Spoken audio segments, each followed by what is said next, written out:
We wanted this bathroom, but it would cost £10,000.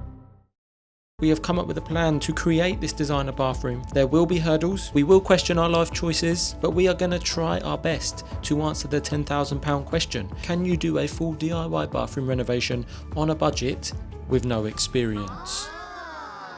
We've already started finding out the hard way, ripping out the old, replacing the rot, and beginning the battle against Mother Nature's wet side. Turns out this bathroom's been quietly leaking for about 10 years, but we're determined to bring this room back better than ever. So let's crack on and see what other joys are hiding from us.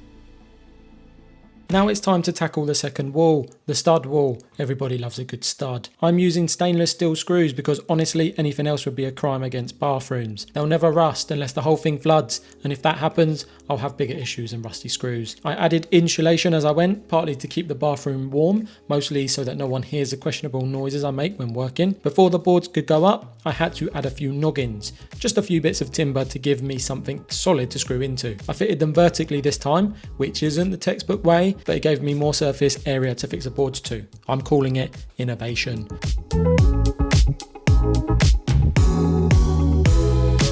Then came screws, so many screws, every 15 centimetre a screw. I'm there with a drill like I'm auditioning for a Screw Fixers Got Talent competition. Now I went with these cement boards instead of the tile backer board because it's stronger, means the studs can be 400 centres apart instead of the 300 centres needed for tile backer board. The board also sits 3mm off the floor. Manufacturer's recommendation, I actually followed that one, mostly so if it goes wrong, I've got someone else to blame.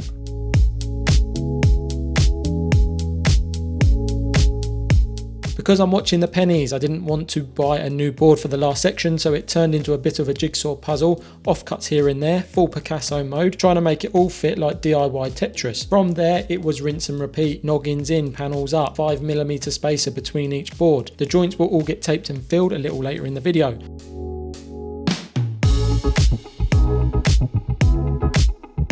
Around the basin waste and water feeds, I measured and cut neat little holes before sliding the panel into place. I'll be honest, they turned out pretty good. I was weirdly proud of those ones. DIY does weird things to you.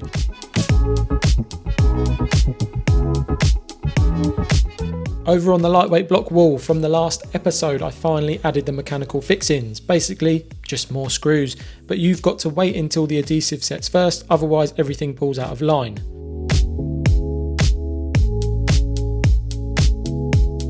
Now it's time to tape and fill all the joints. The belt and braces stage of wall building. Not glamorous, but essential. This is where we turn a pile of boards into something that actually looks like a wall and not a patchwork project. First up, I push adhesive deep into every joint, making sure it fits the whole gap. Then I spread about 5 centimeters either side. Every little space gets filled properly, no shortcuts here.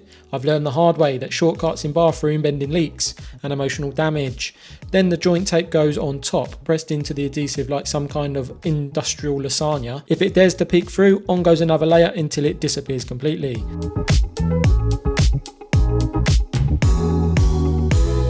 Corners are where it gets interesting or frustrating, depending on your patience level. You've got to pack plenty of adhesive in and push that tape right into the joint so the edges stay sharp. Nobody wants soft, saggy corners in a bathroom. Crisp edges are what makes your tiles look straight, professional, and helps me sleep at night. Finally, I brush another layer of adhesive over the top to seal it all in. Slow, messy, and wildly unexciting, but this is the stuff that keeps the wall strong and the water where it belongs. You'll never see it once it's all tiled, but I'll know it's there, silently doing its job.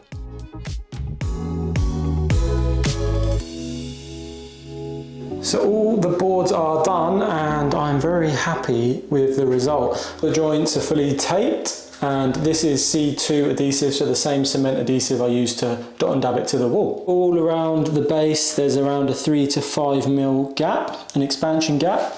Not bad for a first attempt. Before the shower tray could even think about going in, the floor needs a coat of SBR, basically a sticky primer that helps the adhesive grip properly and seals the surface. I gave it 2 coats because in DIY there's always that little voice saying, better make sure or you'll regret it later.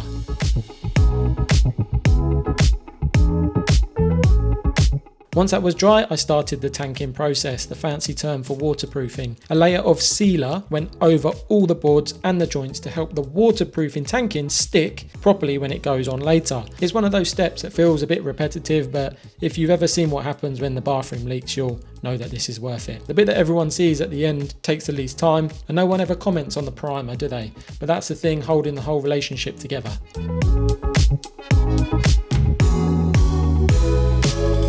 Next up, the shower tray, the big milestone. Once this goes in, the room finally starts looking like a bathroom again instead of a construction site that's lost hope. A neat bead of silicone went around the edge of the tray, something the last installer apparently skipped entirely. Their waterproofing method seemed to be close your eyes and believe. Next, adhesive dabs were slapped on the floor to match the pattern underneath the tray. With the tray lowered into place and the waist sealed with silicone, it was time for everyone's favourite part, levelling. Now the tray comes with a built-in fall, which means the tray itself has to be absolutely level. Too high on one side and the water just sits there mocking you forever. The solution, a mix of spirit levels, patience and good old fashioned body weight. A little push here, a gentle lean there, and maybe the occasional DIY hop on camera to settle it in. Not the most glamorous, but pretty satisfying, because once it's level, you know the rest of the build actually stands a chance.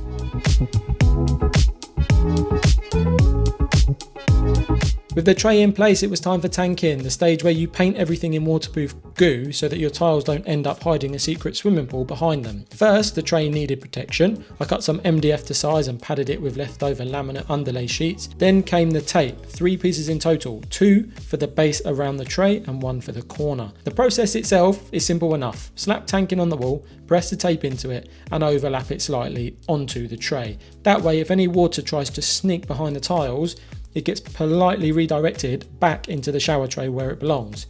That's the theory anyway. Once the tape's down, another coat of tanking goes on top to seal it. That's 1 coat done. Corners follow the same routine but vertically. This joint does most of the heavy lifting, so I slathered plenty of tanking on and pressed the tape in with a trowel. Then another coat on top to lock it in. Fiddly, messy, but these are the details that save you from future swear words. The pipes get the full treatment too, silicone bead, tanking tape, more tanking, belt and braces, and maybe a pair of suspenders for good measure.